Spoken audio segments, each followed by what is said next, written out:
Hi, I'm Kristin Davis, and I want to know, are you a Charlotte?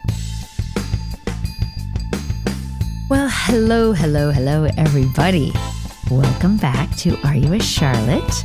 We have such a thrilling guest today. I have been trying to get her on for quite some time. I'm a very big fan. It is Dr. Orna Guralnik. She is incredible. You may know her from Couples Therapy, which is on Paramount Plus now. It's a great, great show where she is actually a therapist to actual real people. She is a true psychologist and psychoanalyst practicing in New York City. She's on the faculty at NYU. Her academic instruction examines intergenerational trauma, the intersection of sociopolitical ideology and psychoanalysis, disassociation, and depersonalization. Doesn't that sound amazing? She's really, really smart. And I am so excited because I have her on today to talk about one of the really intense episodes where Carrie is cheating with Big behind Aiden's back. It's all or nothing. This episode aired August 13th in the year 2000.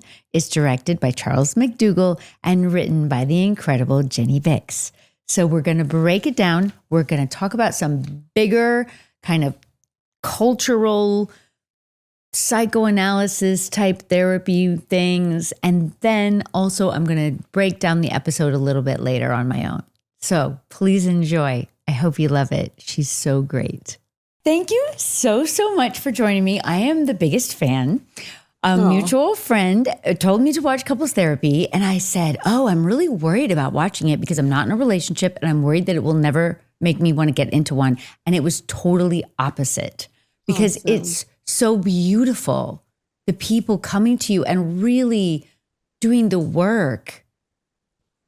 I know. It's, I have to say, like being, I'm writing a book now about couples and I'm kind of scanning the history of my work with couples over the years. And it has made me believe more and more in humanity. Oh, that's so nice. We need that right now.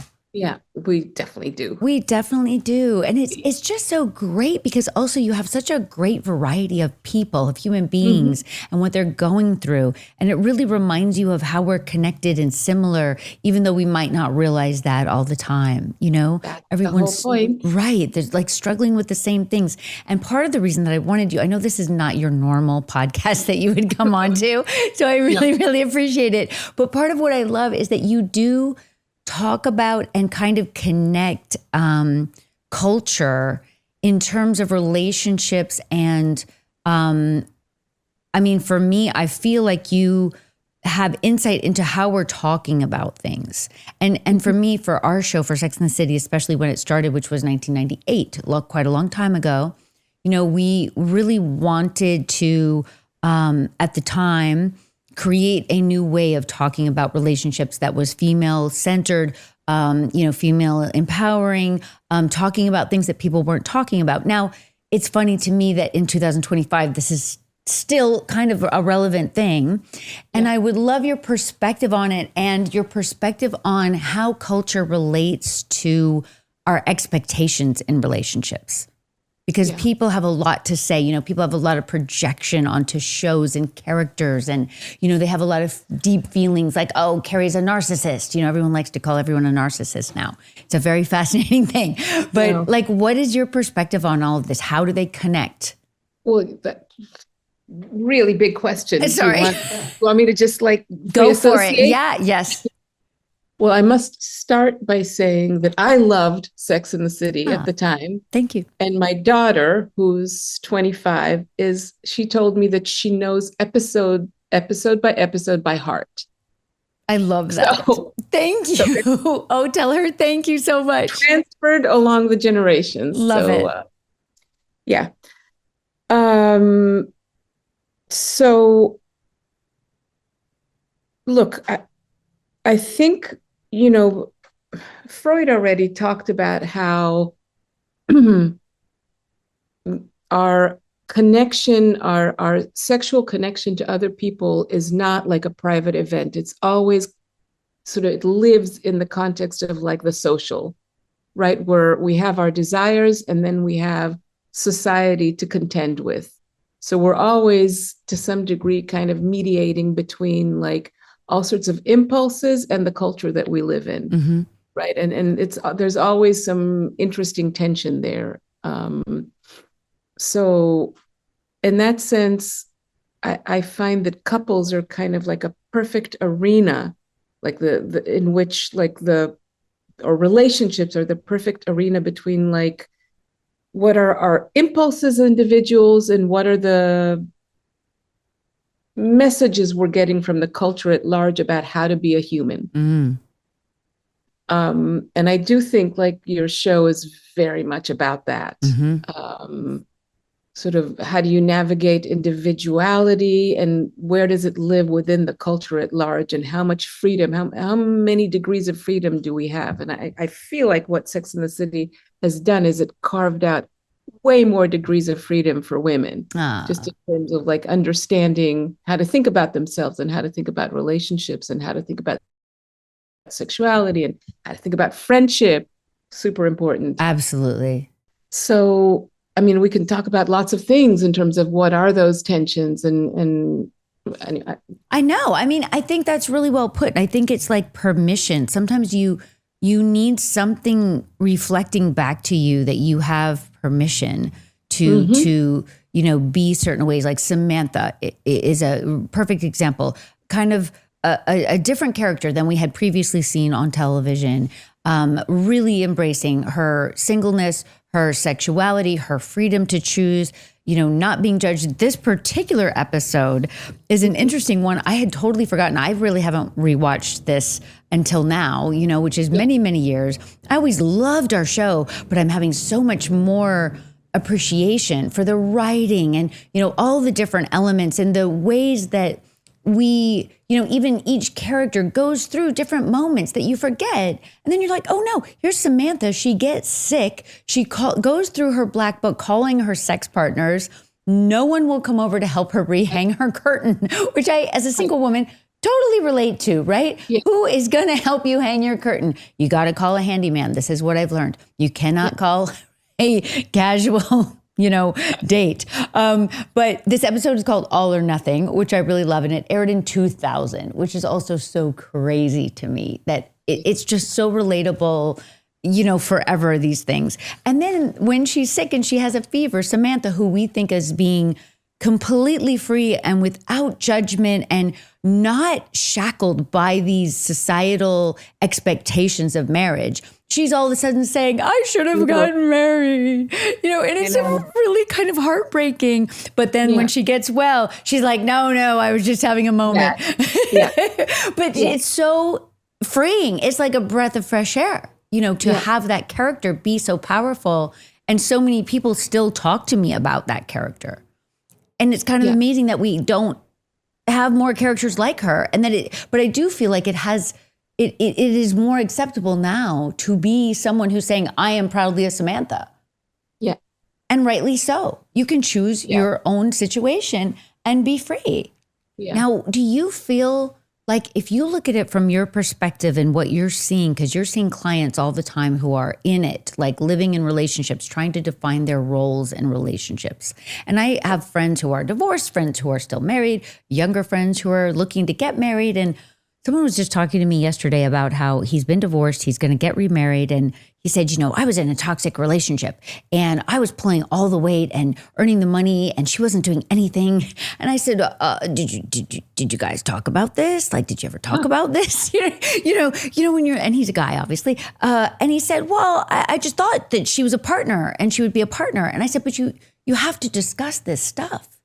You have to negotiate it together because there's a huge range of expectations. Right.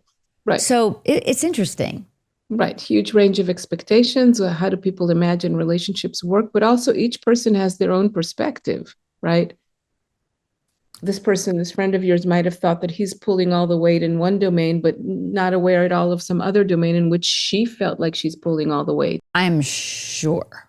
Yes, I am sure. I mean, of course. I saw a great clip of you talking about people wanting to change their partner.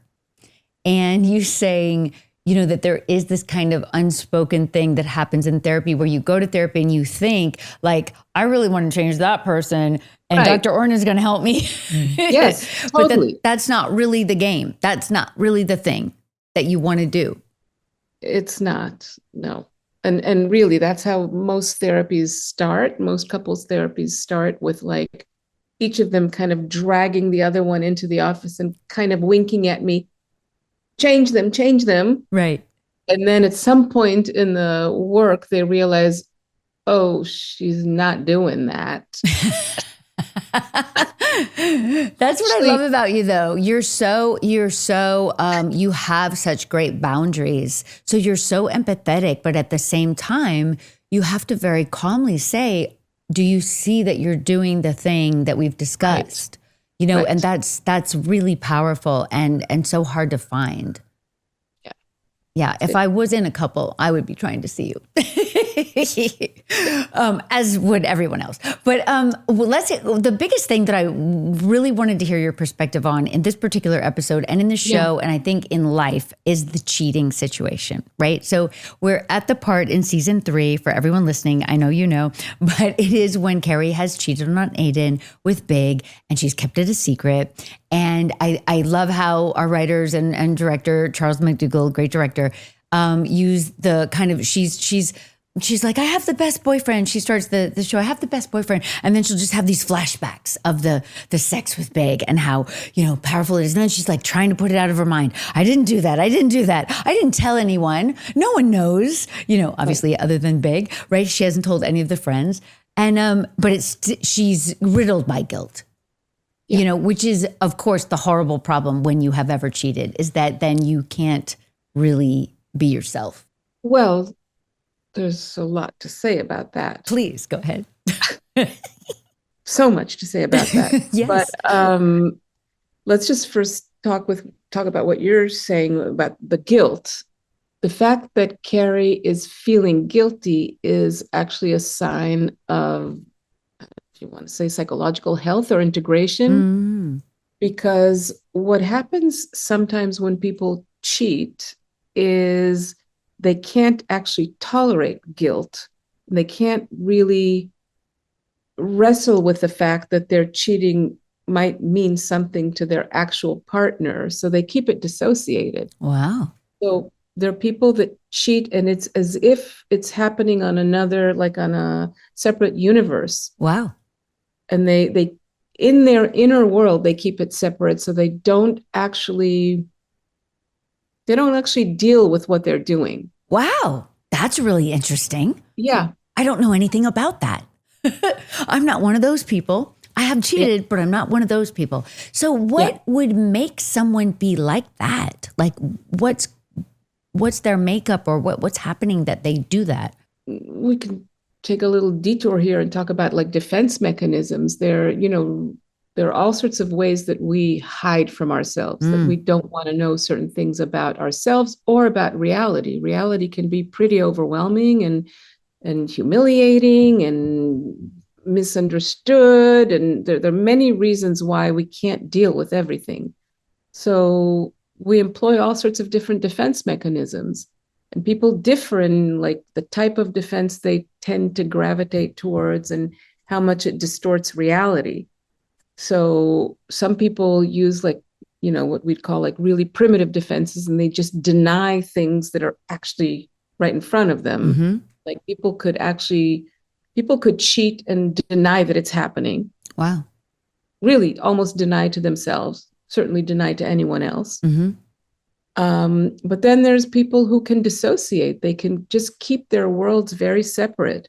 So they can have like a semi-functional relationship with their partner, and they're on the side doing something else that's coming from a different part of their personality that is not integrated. And when these things emerge, or when someone is, let's say, caught, or something happens and the two realities meet, they can really have a breakdown because in their own mind, they've kept it separate. Wow. So the fact that Carrie's actually able to feel guilt and she struggles with it is good. That makes so much sense. Logically, it's good. Yeah, of course. And I think it's, of course, because I mean, you're talking about like a really deep-seated compartmentalization. Right. Right. And that's interesting. I'm sure that I've dated people like this. Yeah. But I'm not one of them. Yeah. But it's interesting to think about. I mean, I in the one hand, it seems like it would be great, but then there is like in another way, I'm wondering if you're talking about like, is it almost like your shadow, like the shadow part of you, like the more in a Jungian world, that part is living over here, and you're not integrating the two? I don't know. I don't know if the Jungian idea of shadow would necessarily work here. Okay. That won't necessarily work. Okay. Okay. But it's, I mean, when people use dissociation, I mean, Mhm. sometimes it's, I mean, people, I mean, in extreme cases, it has to do with trauma. Mhm. Like people dissociate from traumatic events so that it doesn't take over their life. And then they learn how to split certain experiences from their normal everyday life. But that's in the case of trauma. But in a milder version of it, people compartmentalize, as you say. I mean, this is not everyone. This is a Right. particular Right. line of defense that people use. Right. And then there's the question of like, what, I mean, this is going back to the Jungian idea, like where is the cheating coming from, and how much is it related to the rest of life? Is the Right. cheating kind of an expression of one's shadow, of something that is not coming into play in the main relationship? Is it an attack on the relationship? Which certain cheating can be. It's like a communication to one's partner unconsciously that someone can be resentful, angry. Is it like some kind of reenactment of some past experience that, I don't know, maybe they've seen their parents cheat on each other, and they're kind of reenacting that story to understand it in some way. I mean, this cheating is like a really complicated thing. It is, but Not it's to mention so that it's fascinating. also putting it in a cultural context. Mhm. And in some relationships, certain kind of things are considered cheating, and in other relationships, in a different context, it wouldn't be considered cheating, right? Mhm. If you're in a open relationship, or if, I don't know, you're a old school Mormon, or I don't know, it's like, Sure. So one thing I think that the fans like to talk a lot about with this Aiden Big situation, which does go on for many years, right? We have these two men, they're very different characters. Carrie, has incredible chemistry with both, which is, somewhat because of the actors playing the characters have incredible chemistry and are great actors. And there are people who love Aiden and hate Big, and people who hate Big and love Aiden, and la, la, la. It's fascinating. And it goes on. And as I'm rewatching, I am reminded of weird things about the times that we were making the show. So late 90s. So Mr. Big, to me, and I don't know, were you in New York in the late 90s also? yeah. Yeah. It was a very much a known prototype of man, very much then especially. I mean, he was based on a real person who was in the publishing world, very high up in the publishing world, but he also seems kind of like those financial guys, not like a stock market guy, but like the higher up. He's like aloof, but also super successful. And I think it was kind of a desirable thing for many young ladies in New York. Not me personally. I was more into theater dudes, but he was very much known. And when I first went back, like known to us, when I first went back and looked at the beginning of the show, I was shocked by how withholding he is. Like he is so covered, and she is like chasing and trying to get him to talk. And it just broke my heart for her. But at the time, I also know that those thoughts never crossed my mind. They never entered my mind. Yeah, because I was just so used to it. You know what I mean? Like, it's just like the air you breathe. Exactly. I would never have thought those thoughts then. I was just like, yeah, I love Mr. Big. Do you know what I mean? Like, and now when people talk about him, and then there's still some people who are like, oh, Mr. Big. Now, of course, he does go on for quite a long time, and he develops, and we get to know him better and all of those things. But then the other interesting thing, because I was like, Aiden as well. Now I know both the actors, so I'm not really objective. But when he comes, I don't know if you remember this part. The very first time they go out, she's smoking. She's smoking a lot. And he says right away, oh no, I can't date a smoker. And she's like, oh, okay, I'll just put them away. And she thinks she can just casually not smoke. But then she starts really jonesing. And it's a very kind of wonderful mirror of, you meet someone, they're different, you love them. They might not totally get you, but you're drawn to them. He's kind of the anti-big. But she's trying to put a part of herself away so that she can be with him. And she's trying to pretend like, I could just quit smoking, it's fine. But it's not that easy. And he doesn't, there's a part of him that doesn't really seem to fully get her. Yeah.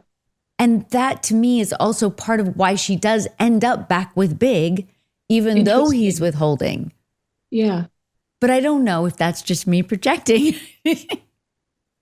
Well, interesting. I mean, first of all, I'm interested in like the way our idea of what a man is has changed. Yes. Like the first thing you talked about, like the fact that at the time it didn't even occur to you to think of him as withholding. Yep. That there used to be some way that we as women or as a culture didn't see the full complexity of what a man is. Yeah. And how it sucks to be a man. Yeah. To have to perform to that kind of standard. And like, it's interesting. Yes. It's like he was trapped in like a box, like a wall.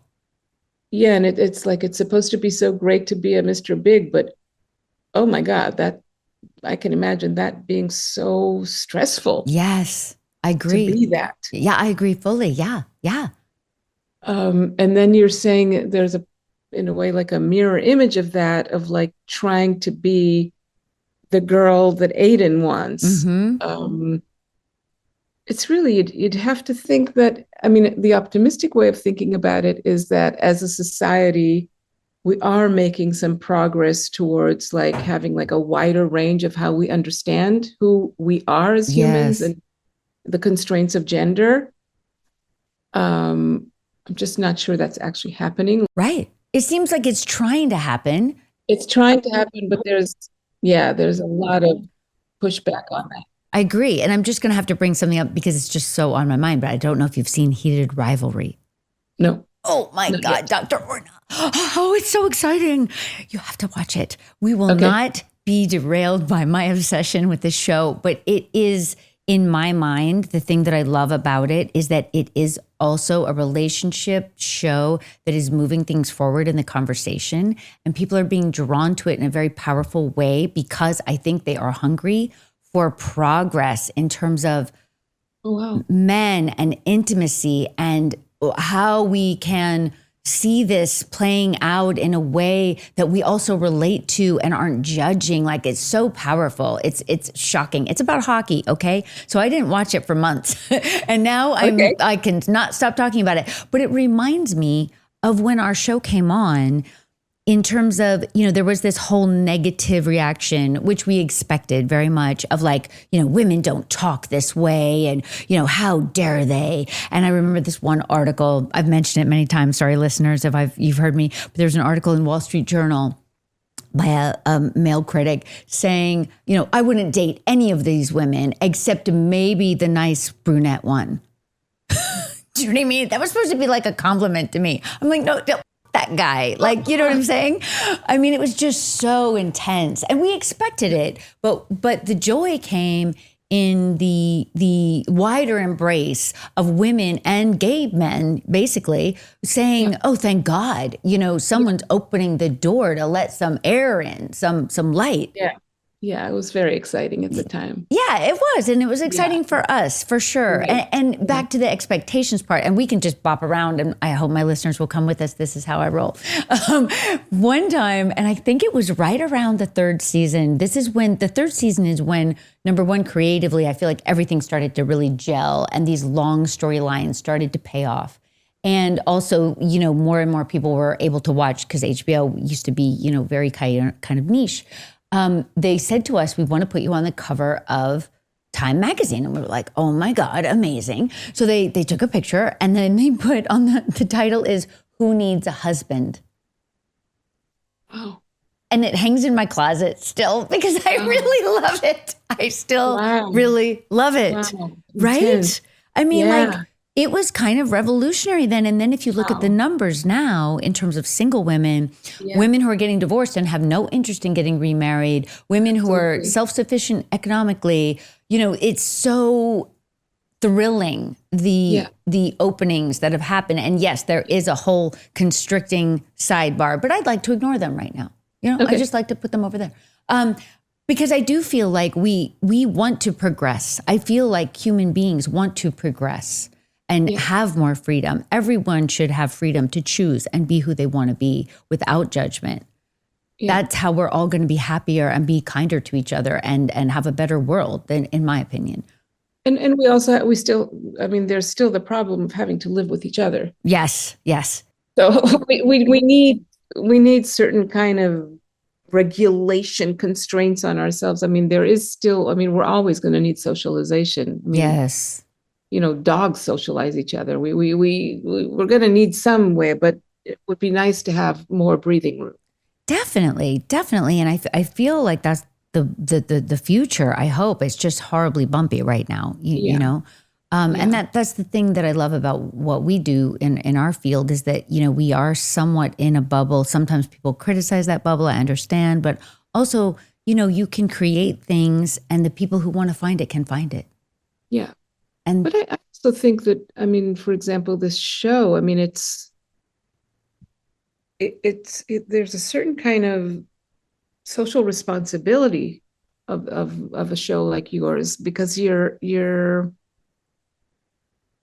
putting out there the coordinates of how one can think of relationships. Yes.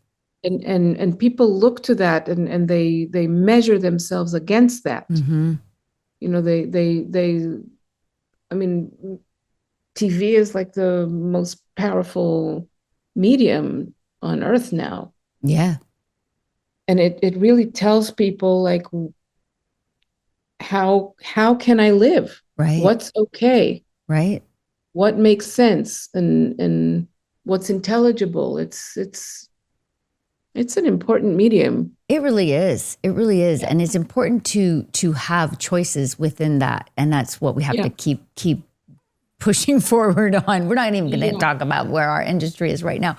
But, the good people at HBO are fighting the good fight, and they will continue to do so. So we love them for that. Let's go back to Carrie and the cheating for a second. So I love, because we're talking to an expert, okay?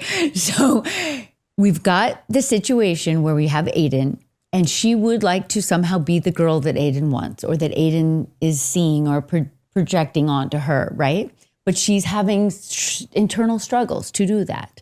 And, probably for other reasons also, she goes and cheats with Big. Now, my question that I have, and again, this is all my stuff, I feel like she and Big have what I would call unfinished business, right? Like they didn't really work things out fully.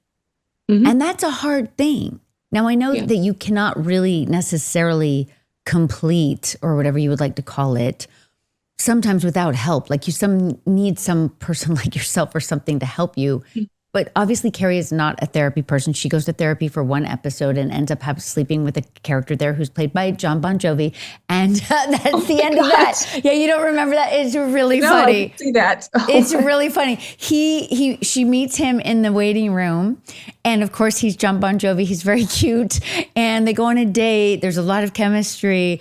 Then they have sex and they're laying in bed afterwards. And she says, I never asked you, why are you going to therapy? And he goes, I'm paraphrasing, but he goes, I have this issue. I sleep with women and then I never call them again. Oh God. It's terrible. I know. So she's like, well, I guess I just shouldn't go to therapy. That's where she goes. That's her solution to that issue. That's her out. That's her out. Exactly. I also had this other client, a guest on the podcast who said to me, I was watching from this perspective, because one of the things I love about the show is like at different times in your life, you'll see different things in the characters based on your own experience. And she said, when I was watching this time, I thought, what is Carrie's trauma? And I said, we're never gonna look at that. We don't use that word in the show. Yeah. But like, what do you make of that? Like that word is used a lot now. What do you think of that? Well, it's sometimes relevant, very relevant. I mean, I have people that come into my office and like in a first session, I will already be asking that question because it's very palpable in the room that there's like a haunting of something. Yes. But it's certainly not relevant the way it's used now in the population. I mean, people use the term trauma so loosely and so freely, it's disturbing. I mean, the fact that people go through hardships or have difficult periods in their lives or get particularly upset by certain things, that is not trauma. And the fact that early experiences in life shape later in life doesn't mean you've had trauma. In my world, in the therapeutic world, the word trauma is used very, decipheringly. Like trauma is something that really exceeds your capacity to process. It's something very abnormal that shatters something in you. It's not just difficulty. And in that sense, I mean, honestly, I don't think I've thought even once watching Sex and the City about trauma with any of the characters. Got it. I agree. Yeah, it seemed to me like pretty healthy, alive people. It never occurred to me to ask that question. That's good. I agree with you totally. I agree with you. And I think also just from a writing perspective, what we were trying to do was not be trying to dig backwards, because most people are just living their lives and doing the best they can and struggling with the things that they're struggling with, that we're all struggling with, which is really the point of the show, Yes.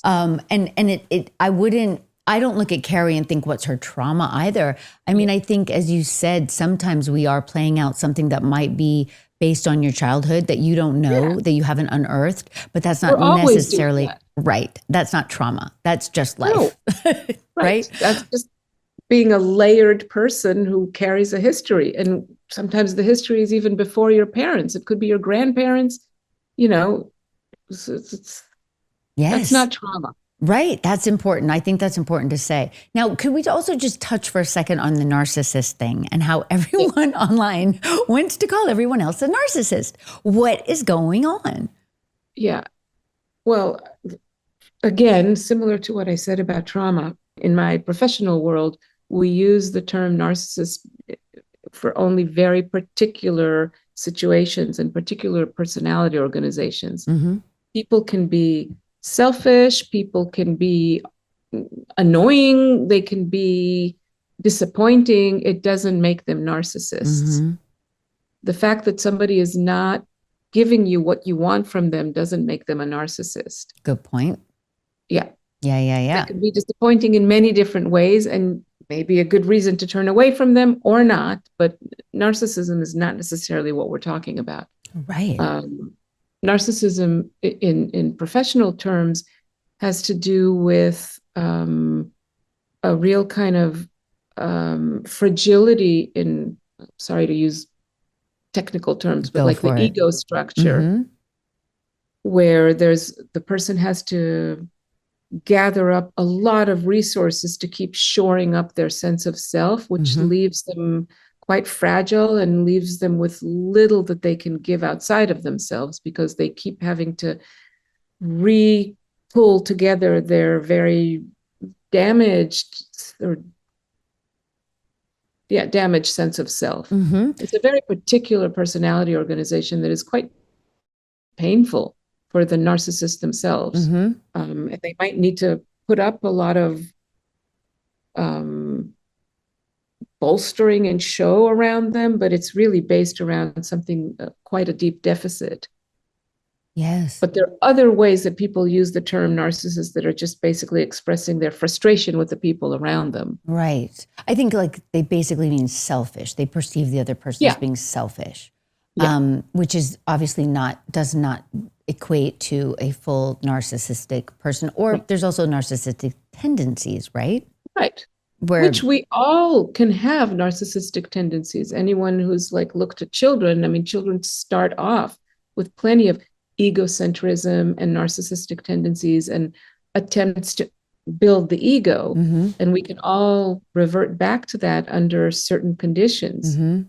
There are some people that under the best conditions are like the most generous and open as they can be, but you put them under conditions of stress or in conditions that threaten them, and their narcissistic tendencies will show up. right. So that's not narcissism. Someone described narcissism to me one time as like the person has had to create a house of cards for their identity. And so it's a very fragile thing that's been built. And then if one gets pulled out, like if an event or a person or a situation is like so stressful to them, it's like one gets pulled out and the whole thing falls. And then there can be very, I don't know like a defensive type behavior because they're trying to protect the fragile. It helped me. I mean, there's a lot of people in our industry who might be having some narcissistic tendencies at least.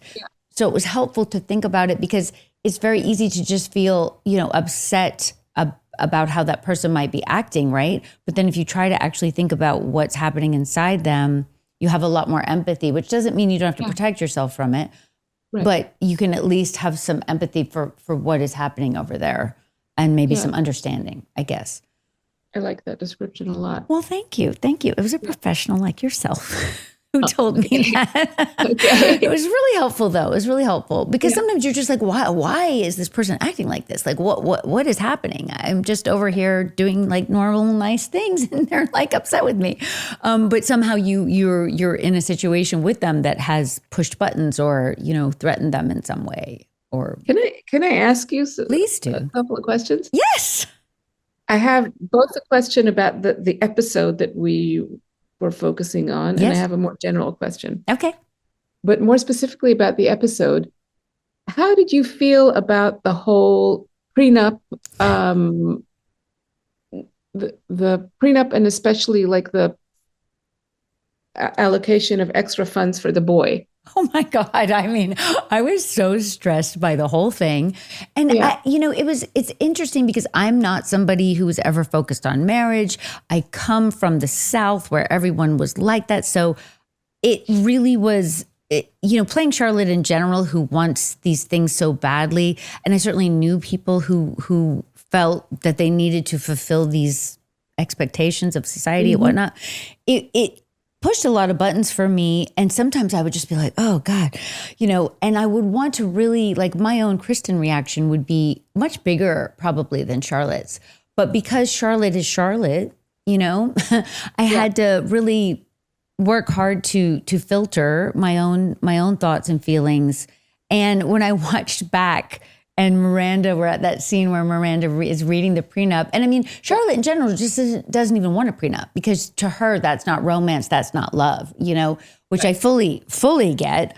Of course, if I ever did get married, which I don't expect to, I would definitely have a prenup. But, I get that she's just like, she doesn't want to live in reality. Charlotte is, she has created an elaborate, beautiful world in her mind. And I really relate to that part.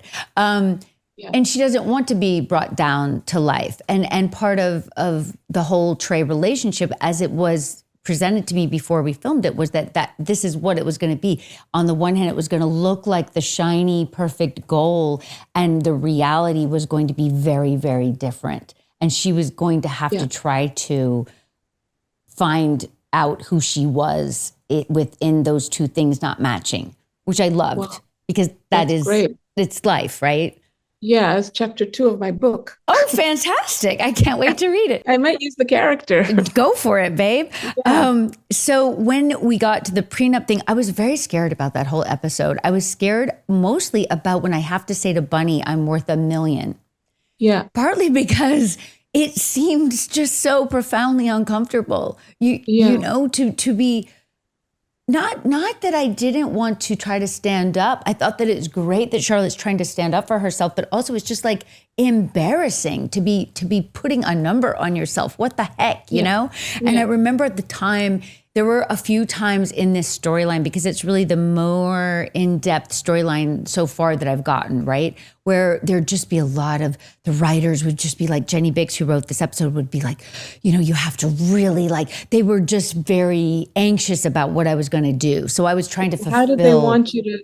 They wanted me to like really powerfully present myself to Bunny. But my feeling was I'm still Charlotte. So you know, her version of powerful is not going to be my version of powerful necessarily. Right. And also, I'm much, much younger at this point. I've never been in any of these situations. And I just felt like it's uncomfortable. You know, and when I watched it, I did like it better than I expected because it's simple. I thought it was good that it was simple. And also Frances Sternhagen, just such a great actress who played Bunny. And so present with me, which is always so helpful. But when we looked at the scene of Miranda reading the prenup, I was just gagged that there's a price for boys and no price. Also, like, what on earth? Like, I mean, tear that paper up. You know, that's my feeling. Yeah. I was shocked. I didn't even really remember it. And I wish there was a whole time too where they used to say to me, Charlotte wouldn't get angry. And I was like, you guys, what? No such thing. Yeah. Like, what is she doing with all these feelings then? Like, what is happening? And I remember towards the end of when the Trey situation is not going well and we're not having sex, which is, of course, horrible. And, you know, he doesn't really want to work on it, which is also horrible. And eventually I do kind of get to start to get angry, thank God. But I had said to them, you know, you guys, in Charlotte's white apartment, there's going to be a closet and you're going to open the closet and there's going to be little body parts of all the men that she's chopped up and wrapped in cellophane and put in there. Because that's what would happen if she literally is never angry. Like, that's insane. Yeah. But I think also in the beginning, we had the kind of archetypes of who the characters were supposed to be. Yeah. And over time, we got to deepen and, you know, expand. But what did you think when you saw that part?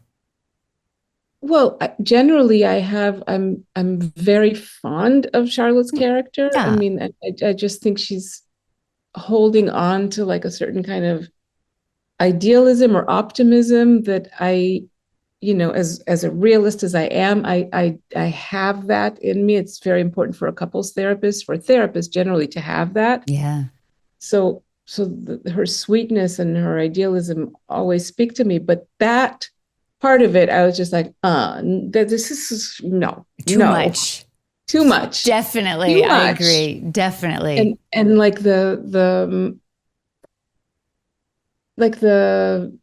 it connected me to the way I feel about, like, you know, like I had a friend years ago, a woman who said to me, I would never go to a female doctor. Oh. And I was like, how is it that women have internalized this kind of self-hating, like this Bunny, like, what do you mean a prenup that like values boys more? Like, who women internalize this exploitation, like, yes, I don't know. It's maddening. I mean, that's another whole book. Yeah. We have so much evidence in the world of this deep internalization of the patriarchy. Yeah. It's really mind-boggling, and it goes on and on.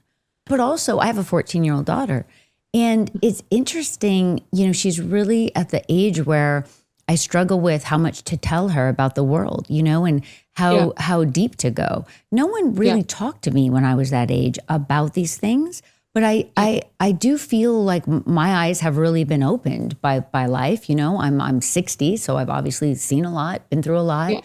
And, you know, with things going on now, you know, such as the Epstein files, like, it's huge. It permeates so much of our daily lives. It's everywhere all the time. Exactly. And so I do feel I've started to, I try not to scare her.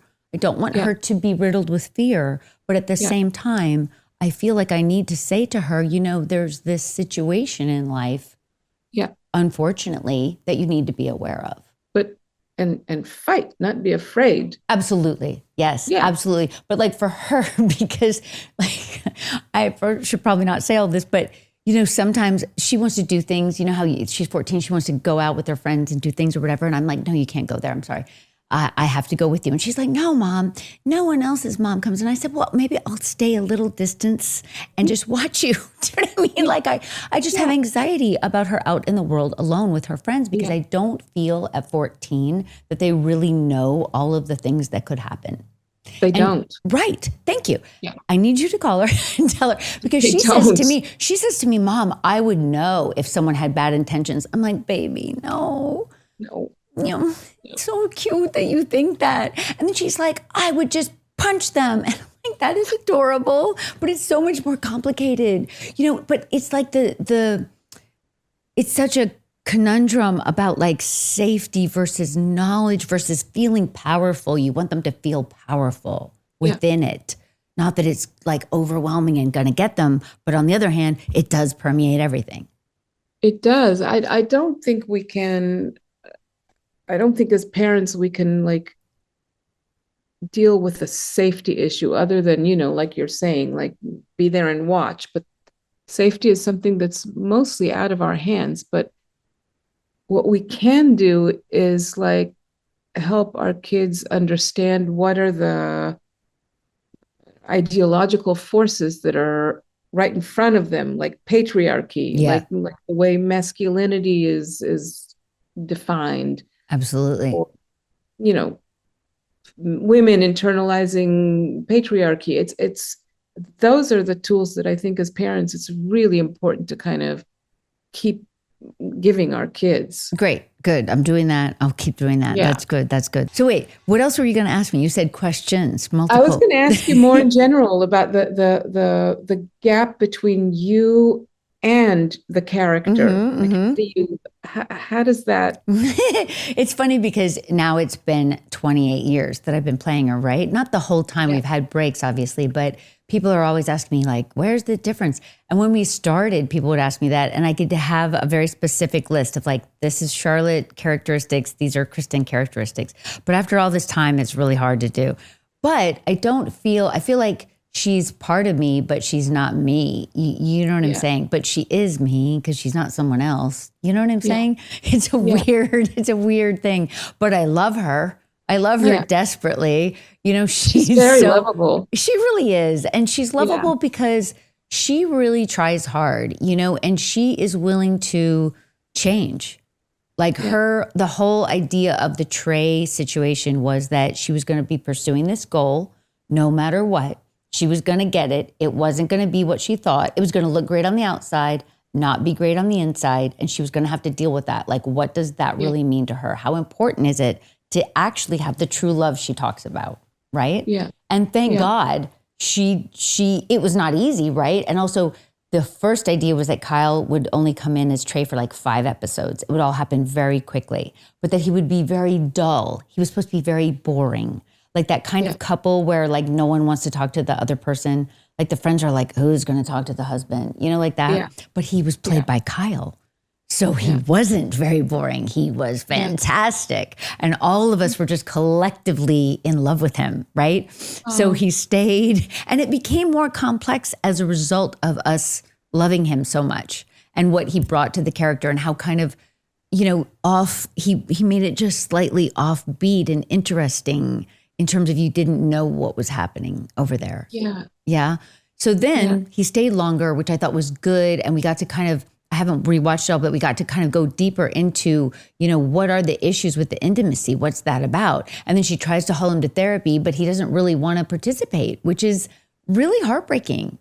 You know, when you have the things that you think are going to be amazing for your entire future, like Charlotte is loyal, she's going to try her best. And I love that about her. But then when it falls apart and Harry shows up as her divorce lawyer, who looks nothing like anything she would ever have thought of, but is in fact truly inside who she needs and wants. And she makes it work and she pivots, she changes. Yeah. Love that. Yeah. Love that. And love him. And we just saw him last night. We gave Sarah Jessica an award, which was so wonderful. And Evan came and, he was on the press line with me. And I take Evan for granted so much because I've had him so long. But like just hearing his voice just gives me so much comfort. Like just working together over time, in the way that we've been able to, all of our people, I feel that way about. But he's really been with me for a long time. Like it's kind of amazing. But I love that about Charlotte. I love that Charlotte, like also with her children, she has these children. She thinks they're going to be a certain way. Of course they're not. She has to pivot again. I love the ability, even though she doesn't appear on the outside, like she's the person who's going to be able to do that, that inside she's going to do the work to try to get there. Yeah. I love that about her. Yeah. But it is sometimes hard to separate for sure. Has she changed you?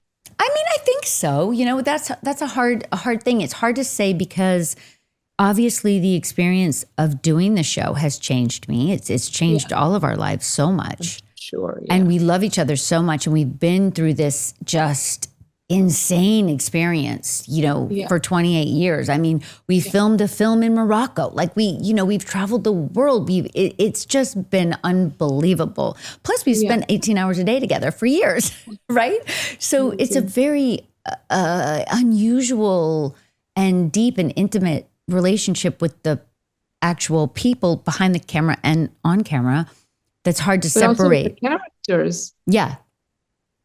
Yeah, the characters, we've all been with our characters forever and we've all been in these scenes together, right? So just as an actor, knowing the other actors so well, it's just so unique and amazing and I'm so grateful. I could never have dreamt of this, as an actor. You're just trying to find any job, for 2 months or whatever. Right. But it's just been a bounty of joy and depth and we've been through it all together really, so it's been incredible and I can't really at this point kind of separate them out really.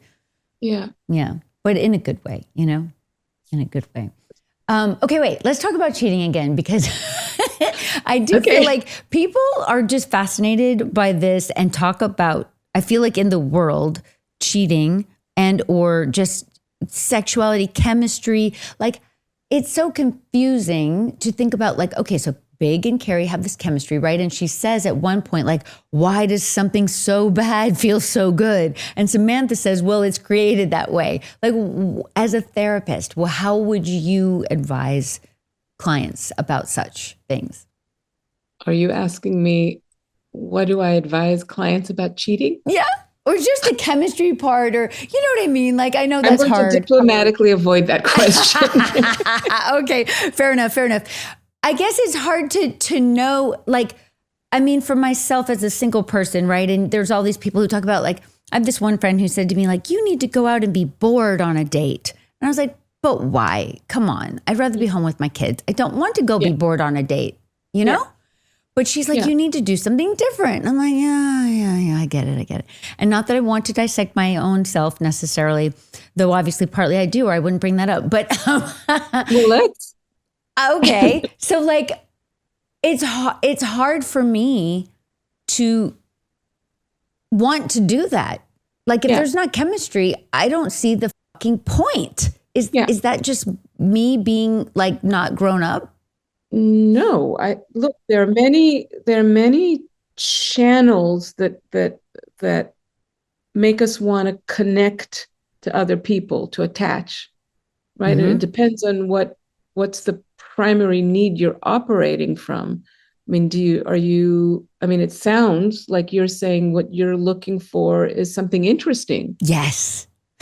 So great. That's what you need right now, because probably you have a lot of the other things already dealt with in your life. I do. And that's the thing that you're looking for. I mean, someone else might be seeking security. Right. See, I never understood that. Stability. Right. I never understood that either.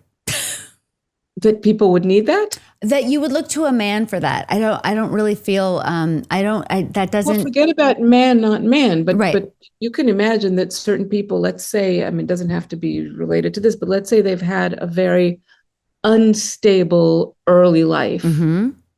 And what they really, in their heart of hearts or in their bones, what they're missing is some sense of like predictability and security to even start going on being. Right. So for them, what they're looking for more, what's more important is some sense of stability, of companionship, the not interest. Right. I mean, you could think of it as Maslow's hierarchy of needs. I don't know what's more important. It really depends on what are the deficits you're coming with or where you are in your life. Right. Right. And different reasons to attach to a person. And right. I was always looking for adventure, travel, intimacy, excitement, like things that are not like marriagey type things. Do you know what I mean? Or at least whatever the cliche is, I guess. But my thing now is that, so then I found myself thinking, oh my gosh, I think I want to have children. So I adopted 2 children. Now I'm, very much in mommy mode when I'm not working because it's kind of a lot, right? Like, it's a lot. And it's also, a very different kind of intimacy, obviously, but like, it's very intimate to raise children. Extremely intimate. Right. So it in some ways, I feel like it uses that muscle or whatnot. I don't know how to put it, but it supplies that need. Yeah, it does. Yeah. It really does. So I don't really feel like, oh my gosh, I'm missing so much. But then I also feel, and I'd love to know your thoughts on this. I also feel like there is a part of me that is not kind of being challenged and or growing because I'm not in an intimate relationship. Yeah. And I don't know how to like make that happen but I do feel like I feel in a way like I'm chickening out. Do you know? I do. I mean, obviously I don't know you enough personally to really say something, but I think one of the things that an intimate relationship pulls for or makes us grow is, going back to the idea of selfishness, is the idea of like it asks you to move outside of yourself. And children do that. Yes. Children do that more than anything. Yes. Like you're constantly having to prioritize some other center of subjectivity. You have to try to imagine what it's like for someone else. You have to deprioritize your own needs. And that's a huge, important lesson. We grow from that. It's yes, everything that will take us out of ourselves. So in that sense, you're probably doing plenty in that realm. Thank you. I mean, the other thing that I think romantic relationships do is it has something to do with the realm of like, it's different intimacy when it's like peer-to-peer intimacy, when it's not like parent-child or the other way around, taking care of an elderly parent. Right. It's peer-to-peer, and then obviously the dimension of sexuality over time. Right. Which is a whole other complex world. Definitely. Sexuality over time, not just the thrill of like new, but the thrill of, not the thrill, the getting to know someone on that level over time. It's whole another world that not everyone is good at and not everyone wants. Right. I mean, I was in a really long relationship where I do feel like that happened and was really great. But then there were other outside world things that got in the way, which I'm sure also had to do with my choosing. I have like whatever, because I wasn't choosing for safety and security, right? Yeah. And I didn't really think I was choosing for life necessarily either, but I did stay for a very long time.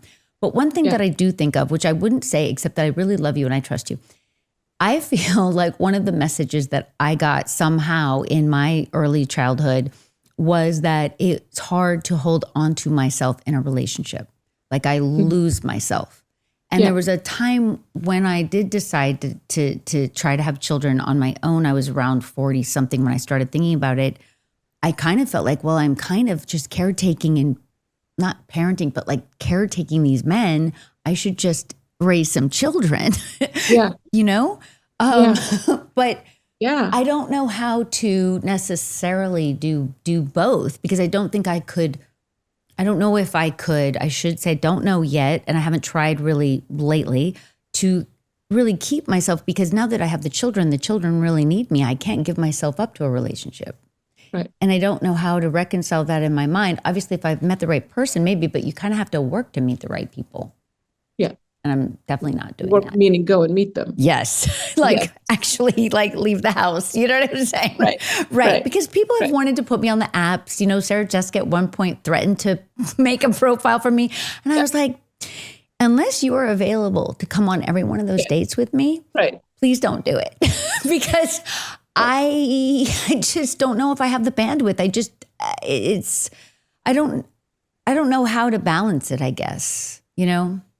But kind of going back to the one of the first things you started talking about, and do you have to? No, I do not have to. I've got to take my sweater off.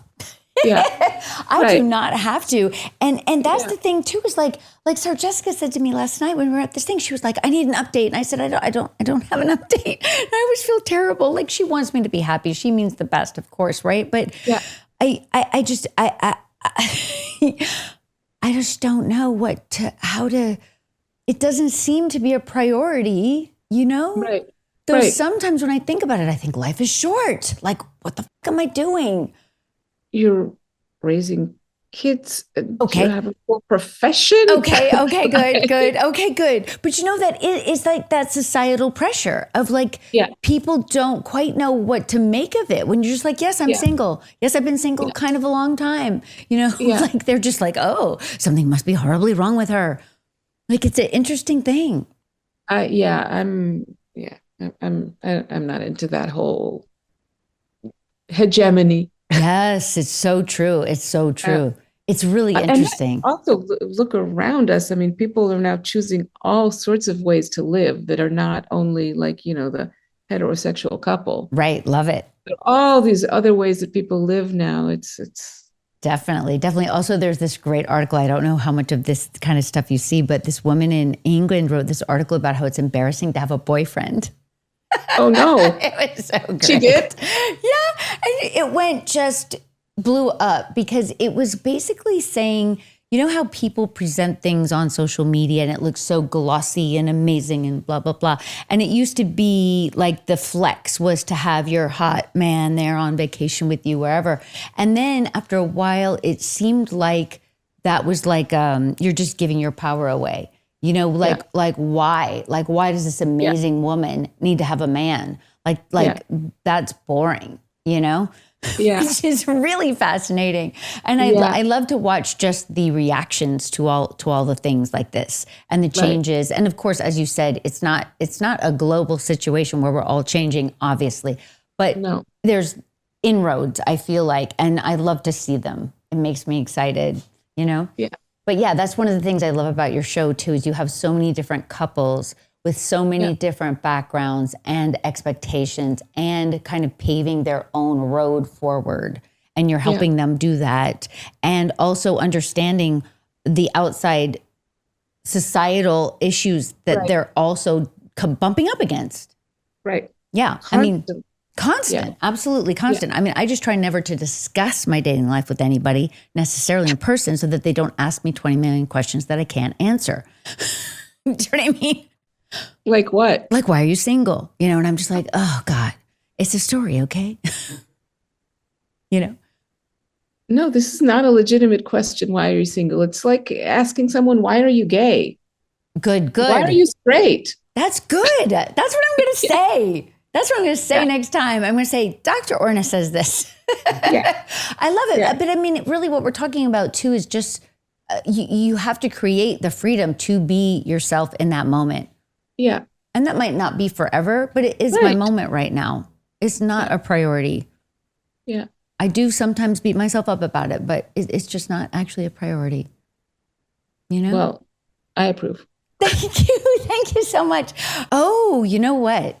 I have such an interesting question to ask you. I have no idea what you're going to say because I only know you as your doctor self from watching your show. But Yeah. I ask everyone who comes on the show this, are you a Charlotte, Dr. Orna?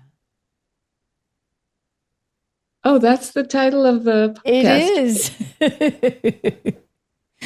Generally, no. Okay. Other than what I said earlier, this like the magic dust of idealism. Yeah. I definitely have that. Love it. Yeah. Yeah, you would need that in your job for sure. Yeah. For Yes. sure. Because you also need to give it. You need to have it Yeah. present in the room.